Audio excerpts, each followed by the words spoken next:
Welcome to the Wreckage George podcast. I'm your host, George Dionne, and this is episode 73. Thank you for tuning into the podcast on one of the many podcasting apps that are out there, or through our YouTube page at rockagegeorge.com or at theloudest.com on the planet, knac.com. My guest for this episode is the front woman for Upon Wings.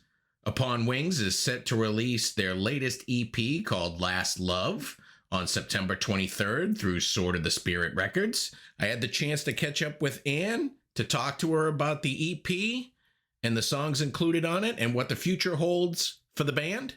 So here's Anne Autumn of Upon Wings. If I knew absolutely nothing about Upon Wings, how would you describe music to me? That's so hard because I don't want to necessarily name other bands, even though that's the easiest way for people to understand what we sound like. But I would say that we're kind of, for the most part, a heavier musical band with like heavier guitars and riffing, hard rock, metal, even new metal, I've heard it's called, at least in the instruments, and then vocally, some more operatic vocals, even though, I try not to be too flowery or too opera. So, not as operatic as some of those European female-led symphonic metal bands, a little more normal sounding. I don't know if another way to put it, but it would be, kind of a semi, operatic female vocal over heavy instruments. Sure. And I think that people can get an idea of exactly what you sound like on this new EP that you have coming out on September 23rd. It's called Last Love. It's on Sword of the Spirit Records. It includes one newer song and three kind of classic songs to kind of bring everything together into one EP. Let's talk about the new song first. It's Last Love. Yeah, so Last Love came out just a few weeks ago. It came out in August, earlier August. I was very excited about this one because, first of all, it's one of Upon Wings' first songs that's not about death. Because I tend to write about, I can only write about what I'm inspired by. I can't sit there and go, okay, I'm going to write a song about a chicken sandwich if I don't feel like it. I experienced, especially when I started Upon Wings, a death of someone close to me. And so I started writing about that. And it was a nice, therapy or therapeutic to do that. And it definitely, came from the heart. And I think that a lot of people seem to respond to that, which was nice. But then I started going, oh my gosh, I can only write about death. I can't write about anything else. It was my uncle who was like, man, all you write about is, So Last Love is more of a love song, kind of a breakup song. It's basically when you do go through a breakup, you have that period where you're like, I'm never going to find love again. Or was this my last chance to find love? In the end, like I believe that you can always find love again, always. But it's, there's always kind of that phase you go through where you feel like you're just not going to find that. So that's what Last Love is about. And Kevin Jardine produced it. He's on guitar, who, works with us all the time out of Canada. Pepe Clark Magneta, I think I'm saying that right. He's the drummer for KYNG. And I've been like a big fan of KYNG for a long time. And actually, I met him early on when KYNG was first touring. And I was always like, he's such a sick drummer. Like, I've got to get him on an Upon Wings track at some point, but he was really busy with KYNG, and lately he hasn't been as busy. So I asked him, and I was really excited to get him on because I do think he brings musically a heavier metal sound to the song. I was really happy with how it all came together, and so far it's gotten the most streams on Apple Music, like way more than anything else for us. So I'm really happy about that, and seems to be doing well on other platforms too. That's great to hear. Why don't we go down the rest of the songs that are on the EP? We'll go with Eternal Way, which is one of my favorites. It features Ralph Scheepers of Primal Fear. I remember you telling me that you had only recently heard of Ralph. Last year, I stumbled upon a little band called Primal Fear, which of course is not a little band. They're like a huge band out of Germany. I was like, oh my gosh, this is the best singer I've heard my entire life. I mean, just like incredible singer. When I did Eternal Way, it wasn't going to be a duet, but afterwards I thought, oh, it would be really cool to have a male vocal, on here. And of course I thought of him, and thankfully he was available because it was during the pandemic. They weren't touring at all. I still like am blown away by his vocals on the track. So it was really great to have him on there. And then there's a guitar solo from Max Gorchev of, I might be saying it wrong, but Falling in Reverse, which is like one of the biggest bands out there right now. It was also during the pandemic and he wasn't on tour or anything. And so he was kind enough to lay down a guitar solo. So I was really happy with that one too. And that was actually our first like original song back in several years, because we released the Afterlife EP in, I want to say 2003. Then we released a few like holiday songs here and there, but like nothing really original for a while. And so it was just like so nice to finally have something out there again. Is this song about death? It's kind of more ambiguous. So, I mean, I feel like I can say it's not about death, but you could take it that way. So it's kind of cheating. But yeah, I mean, it's more about like that one person in life that like is kind of like your guiding light, or even that the thing in your life or the faith or whatever that kind of like guides you through, life. So it's not really about death, but could be taken that way. Let's talk a little bit about scars. I mean, obviously that's going to be something that may be death related, but may just be kind of pain. You're right. That's actually not. So I guess that was technically my first song that, wasn't about death. It's more about being proud of your scars. Also kind of like, in life, you're going to have people that don't accept you, don't like you. And it's kind of saying, I don't care. Like, too bad. It's how I am. Take it or leave it. And that was more, it's a very pop sounding song. So that was really, really different for Upon Wings. In fact, I kind of tried to release it more as a solo track, but people tended to find it only through Upon Wings. So I think in the future, when I do pop songs, I might just stick with having everything under the Upon Wings name, because people seem to know that one and go to that one. But yeah, that was neat because it's the first time I've done kind of a more pop song with like a hip hop type beat. I was grateful that our listeners liked it because it is different for Upon Wings.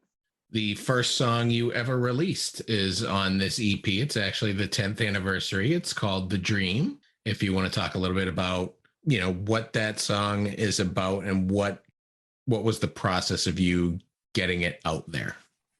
I'm really glad you asked that, because The Dream, I mean, it's quite a story. So I had gone to a local producer, Glenn Brown, who's great. He is in mid-Michigan. He's won a Grammy at this point for working with Billy Strings. He works with all different kinds of genres. I said, I sing and I write, but I don't play anything. I mean, I play bass, but I don't play like guitar or, something. And he said, well, bring what you have and let's work with it. So we put together this song, The Dream, with synths and stuff like that in the background. And I was really happy with it, but I never did anything with it. I never released it. I just kind of sat on it. In 2012, I was inspired, to by an event to release it. I was like, someone will like it. Right? It's the internet, like, and I'm sitting on it and it's my art. I might as well get it out there.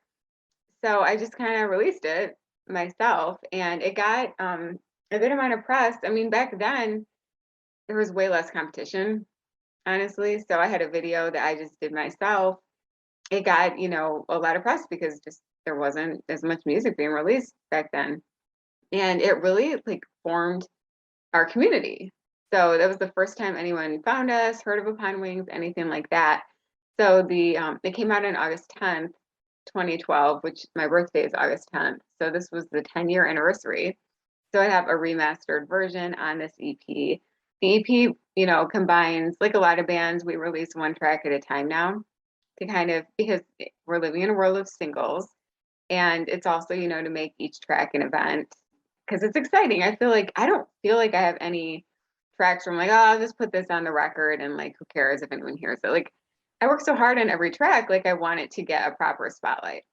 So this is bringing together like our most recent tracks and then The Dream, which was the first one that we ever released. You're releasing the EP in digital formats, but you also have CD formats. Have you tried looking into doing like a limited run vinyl at some point?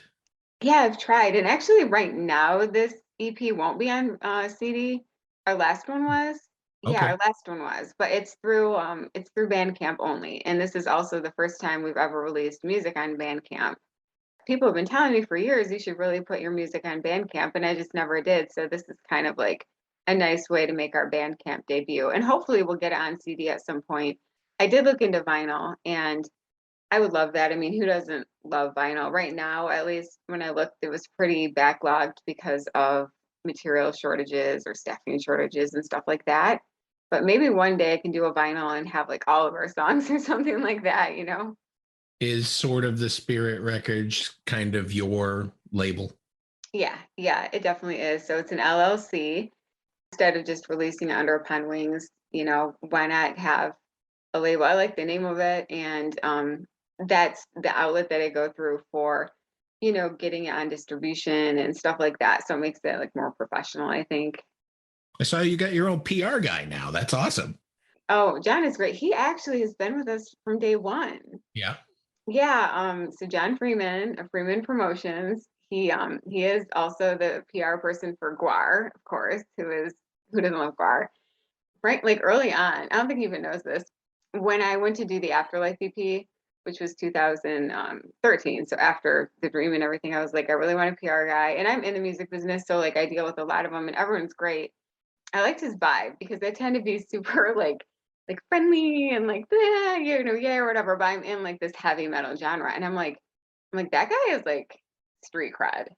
You know, he's like Guara's PR guy. He's like he's just got that aura. And so I asked him, you know, to work with me, and it was great because it was kind of more early on in his PR career too. And so I'm grateful that he still has me on his roster now that he's big and huge and amazing, which he always was. I remember John from 20 years ago when I started getting into this. Actually, I don't think he remembers me. I had like my own little blog 20 years ago. And then when I started working for companies today, I've been working with John, but I don't think he remembers me from way back then. So I know he's a cool guy. He does Guar, he does Jeff Scott Soto, he does a lot of people. I don't know Yeah, how he keeps up. I know. Well, he has he has at least one person on staff, which helps.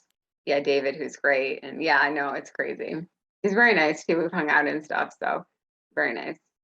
So, what are the chances of Upon Wings playing some live shows now that everything's starting to open back up? I'd really like that. We've never really done that because we've been more of a studio project with musicians all over. But my goal is to do acoustic shows, to try to book a few of those, because even though we're a heavy band, I think that logistically that will be the best way to go about doing it right now. I feel like these songs can all be stripped down and sound really cool and really different acoustic. And it's something we could even maybe release some recordings of. So that's my hope. I'll keep you posted. Nothing on the books yet, but hopefully. So, is there sort of a set band for Upon Wings, or is it sort of like a rotating collective? I feel like it's kind of rotating except for Kevin Jardine because he's done almost all of our guitar work, and he's the regular guy I go to for doing music, you know, when I'm doing the melodies and lyrics and stuff. He does the music and production. So I would say Kevin is our one, you know, main member. I mean, Okay. even though he's not, you know, I don't want, he's not an official member. I wouldn't want him to be like, whoa, I'm suddenly the guitarist of Upon Wings, but he would get it. Is he the same Kevin Jardine from Slaves on Dope? Yeah, oh, definitely. Slaves on Dope. And Okay. he has Uplift Productions. That's his production company in Canada.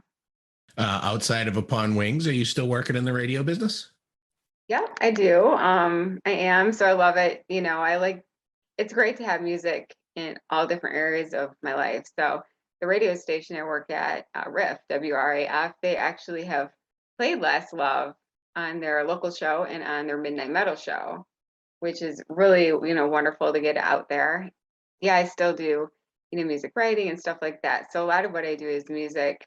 I finally have a non-music hobby though that I'm very excited to have something. I'm painting, which I used to do when I was in college, but I just got back to painting and I paint little scenes on coasters and stuff like that. So I'm really enjoying it. I tried painting like Bob Ross style stuff. It's a lot more difficult than it looks on TV. Oh, it's so difficult. Yeah, my paintings are pretty simple. My goal is for them to at least be identifiable. Mhm. You look at that and you go, oh, that's a car. You don't go, wow, what is that? Yeah, but isn't that art? You're supposed to interpret what it is. Yes, absolutely. So that's the nice thing about art. It's subjective. How did you come up with the name Upon Wings? Like you could have easily just called this Ann Autumn. I wanted a band, not like a solo artist type thing. So I didn't even think about going with my name early on. I guess a pop artist is pretty, that's what they usually do, but for a band. And I wanted something that sounded nice and that kind of like, I don't know, kind of like sounded like our music was going to sound or sounded kind of like the vibe of the band. So it's from the Bible. There are a few verses that use that phrase upon wings, but like upon the eagle's wings type thing. And I mean, the idea is like, having to rest on something greater than yourself to get through life. I liked kind of that concept. I felt like it really fit the band. And I'm so glad that I decided to go with it over a decade ago because I'm sure it would be taken by now. And I even trademarked it. I was like, I'm going to trademark this baby. You're here talking to me on my podcast. Do you still have your podcast? I do. It's called Audio Inc. Radio. And yeah, you can check it out. I haven't done as many interviews this year, but I've done at least one a month. And I talk to different rock and metal musicians, just like you do. Exactly. I got 3 scheduled today. You're number Oh 2. my gosh. Oh wow. You're doing great. You don't even seem tired or anything. I was like, when I started this, I was like, I'm going to do this for the more non-metal stuff. I saved the metal stuff for KNAC, and Mhm. and I just started getting so many metal guys that I was interested in, or they needed an interview. So I started adding them to the show, and then I added the pop people, and I added this and this. So what ended up being, I wanted to do 2 or 3 a month, ended up being, 2 a week. Wow. No, that's great though. I mean, having more out there and the consistency is what your fans and listeners, want. Like they like having that regular thing. I was snooping around the internet and I was checking out your Facebook page and whatnot, and I saw that you are a wrestling fan, professional wrestling. Yeah. So my cousin is actually, I don't know if you're not, from the Michigan area, might not be as familiar, but the original Sheik, not the Iron Sheik, but the original Sheik from Big Time Wrestling, Ed Farhat, big name in big time wrestling back in, I think it was like the 70s. And so it's kind of in my blood. I do like WWE. I haven't watched as much lately, but yes, I do enjoy it. I was a big fan of like the Bella Twins and Paige, and I mean, I like the guys too. So it's just cool to see, a mix of men and women all being up there and tough. So big time wrestling does come through Massachusetts, and I believe that John Cena's dad is a part of big time wrestling as well. Have you you say it's in your blood. Have you ever tried to pursue something like that? I would totally love it, but I am very unathletic. Like when I was in elementary school, I was the worst gymnast. They put everyone in gym, and I was just like, I just fall on my face. I couldn't do the splits, like nothing. So, as much as I would love the dramatics of it in doing it, I probably wouldn't be able to pull it off physically. When I was in college, there's a wrestling school here in Massachusetts. It was Killer Kowalski's wrestling school. Triple H and China both went there, and I sent them a letter saying I was interested in signing up for your wrestling school. And he sent me back a letter. He's like, "Yep, it's fine. We do it. This many days a week. Blah blah blah blah. Just send us $5,000 and you're signed up." And I didn't have any money. Yeah, and 5,000 back then would have been, yeah. Whew. Well, that's all I have for you today, Ann. I appreciate you coming on the Rock is George podcast. It was good catching up with you once again. Thank you. I always really enjoy talking with you. You're great at what you do, so I'm honored. Thanks for having me on. Once again, I want to thank Ann Autumn for coming on the Rock is George podcast. Be sure to check out Upon Wings' latest EP, Last Love. Head over to your favorite music streaming app. Take a listen. If you like what you hear, head over to the band's page, buy a physical copy, support the artist. For all things Upon Wings, head over to uponwings.com. You've been great. I've been George Dionne. I'll see you again soon.